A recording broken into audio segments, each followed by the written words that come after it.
La décision du Conseil constitutionnel change tout parce qu'elle met fin à la double poursuite et à la double sanction en matière de délit d'initié, et pas grand-chose parce que c'est que le délit d'initié. Le Conseil constitutionnel a découpé très précisément autour de la question qui lui était posée. À propos de l'affaire ADS, peut-on avoir cette double poursuite et cette double sanction en matière de délit boursier? Là, la réponse est claire, c'est non.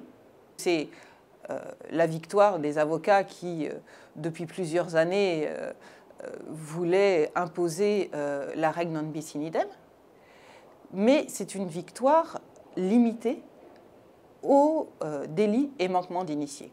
Pour l'instant, après on verra. On peut se douter que pour beaucoup d'avocats d'entreprise, on va vouloir se servir de cette jurisprudence en matière d'autres manquements, notamment la fausse information. Elle ne concerne pas non plus d'autres autorités administratives indépendantes, comme l'autorité de la concurrence ou la CNIL.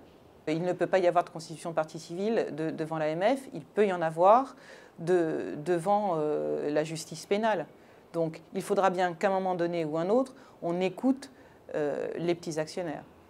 La décision donne au gouvernement jusqu'en 1 an et demi pour revoir toute la législation autour de cette double poursuite. Ça va faire beaucoup de remue-ménage dans le petit cercle de la délinquance boursière.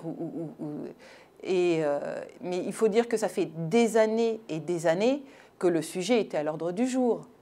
C'est enfin la fin de l'ambiguïté.